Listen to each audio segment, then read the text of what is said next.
Resiliency. How do you enjoy the process? What do you do when you get frustrated because you keep getting knocked down and you're not putting the pieces together? Well, this is how I got through it.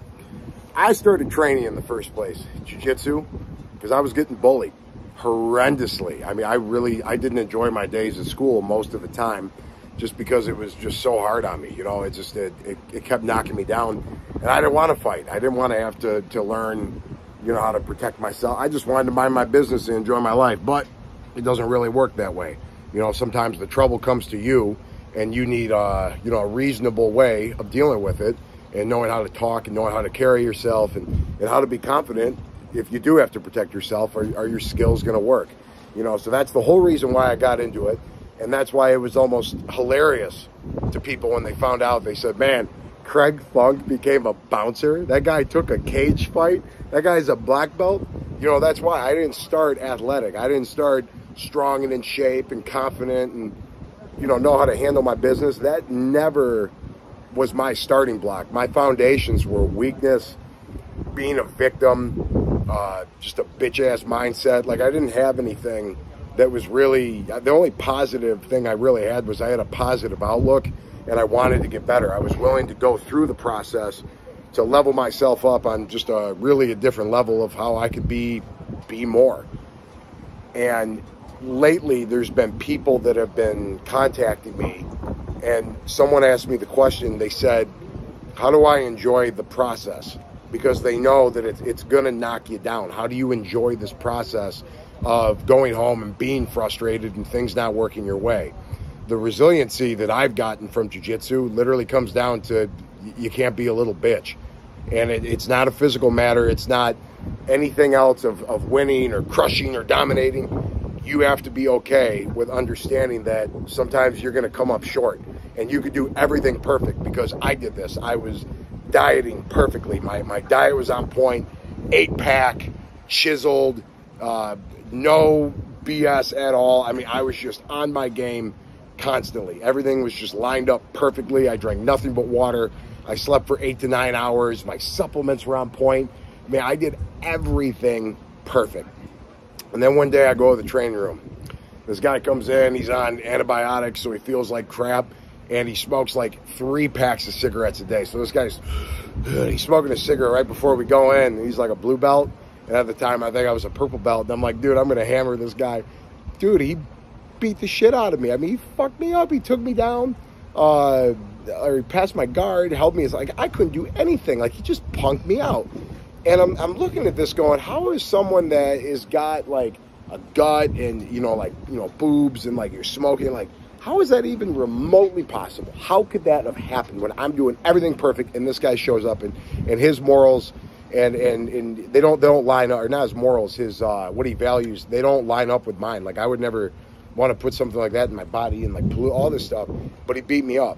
So I remember I went home and I took a good look in the mirror. And I realized at that point, what you look like has no relevancy of what you can do.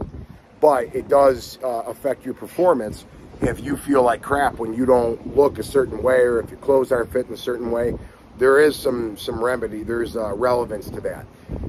Why I'm telling you the story is you are who you are when shit isn't going your way. And I learned that firsthand, that I was only tough when I had 8 or 9 hours of sleep, when my diet was on point, when I wasn't in, some type of altercation, of an argument with, my spouse or a friend or a family member. And that's what it was. Everyone's trying to escape the negative, and they just want to live this, it's just a positive life of perfection. It's not going to work like that. And if you expect life to be perfect, it's not going to. And they've always said that life will give you exactly what you bargained for, not a penny less, not a penny more. You have to be real. If you think that everything's going to be, as they say, sunshine and rainbows, and everything's going to align, and I'm vibrating at this higher rate, that's a real thing. But when things throw you out of your game and it takes you out of whack, how you recover, how you come back, and how you respond with a positive attitude and respect and understanding and the right perspective is how you're going to handle these things. Because you can show up and do everything perfect and have a good attitude, but sometimes it's just ain't going to work your way. And it's the person that has the resiliency to get back up again from those hits. And it's the stuff that faces you, because I know guys that they're just doing perfectly and swimmingly when everything's good in their life, but the second one thing falls out, they turn into a little pile of goo. They ain't shit. But they're on there saying like, man, my spirit animal is this. Dude, my spirit animal will fucking eat yours, because my spirit animal, it's a cockroach. You could say you're a lion. I love lions. I use lions in a lot of my branding, my symbolism. I love the ideology of what the lion represents with so many levels. I love it. I have things that have lions on them. I love it. I respect it. Nothing but respect for all of God's creatures. But humans exist, and let's say there's, I don't know, some type of horrible event where the land is inhabitable and all the creatures that thrive on having a good, healthy life are extinct, and they don't longer exist because there was a major fallout of something. I think you know what I'm talking about. But what is the one animal that can survive a nuclear fallout? Cockroach. Its cells turn over at a slower rate than ours, so it's not as affected by the radiation. So it literally can withstand the one thing that will kill everything else. So the lion that was so once high and mighty is dead. Now the cockroach is eating its bones. It's eating everything off it. You know, and a cockroach could eat cardboard and live. So I went from following the specific diet of no this, no that, no this, only that, and it was so prissy and it was so one-sided. And even with the water I was drinking, it was like, oh, I don't like that kind of water. It was turning into a bitch. You know, now it's like I get what I get. I don't throw a fit. Now I still try to prepare myself and align myself, because I know the healthier thing for me to live a long and prosperous life is eating organic, healthy, clean food. I eat a very balanced diet. I don't really count my macros or calories, anything like that. I eat off the superfood list. If you guys want that diet, shit, I'll give it to you. You know, it's not a secret. I literally eat off the superfood list, and I'm an auto-regulator. I just do what feels good. And my experience is everything I've ever done for everybody and myself. So if you guys are feeling like everything's off kilter and it's not working out your way, eliminate that and just say, I'm just going to keep showing up.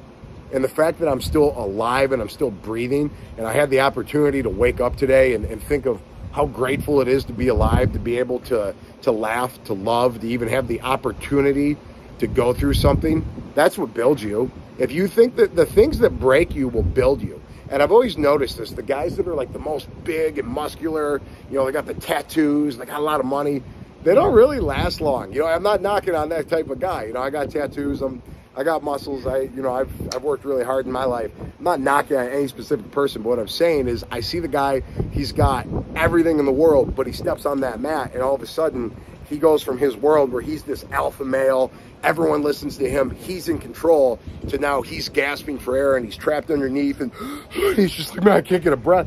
And he leaves going, man, that guy beat me. And they don't like it, so they don't come back because it hurts their ego or it builds their ego. It's one of the things. I haven't determined what ego is yet, because they say leave your ego at the door. Well, I'd like to think I have a healthy ego or I don't have one. I don't know. It's up for you to decide. But I know I'm not anything. Last year when I went to the World Conference, man, I lined up in front of Nathan Corbett, Carnage.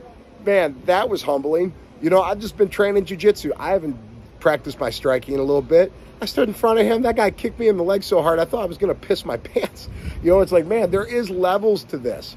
You know, everyone thinks I'm like up here, but you have to come to the realization that I know my place. I'm here, but you can't even see where that other level is yet. I haven't gotten there yet, but I'm striving for it. So that's what you have to tell yourself. When things aren't going your way, someone's bigger than you and they're able to, you know, to catch you. Someone's smaller than you and they catch you. Someone seems like less. It doesn't really matter, because it depends on their spirit. There's a lot of variables that go into things, but the moral of the story is you can't quit. I was getting bullied. I was fat. I was afraid to take my shirt off at the pool. I couldn't get a girlfriend. I felt like an outcast. I felt down. But I'll tell you what, the best thing in the world was sticking with it and being a cockroach and not giving a fuck. You know, so if you feel down and it's like, man, like things aren't working, keep doing what you're doing. And if it's not working for a long period of time, if that spell of, you know, downness stays, then you got to change what you're doing. You have to evolve. You have to adapt. But you can't quit. No matter how down you get. I've thrown my stuff in the garbage. My wife found my gi and my belt in the garbage and took it out and was like, really? And I'm like, yeah, I put that there so you come talk to me. You know, that's we all be like that sometimes. And it's okay. But I never quit. I'm the white belt that never quit. You can do it too. Stay strong. Stay resilient.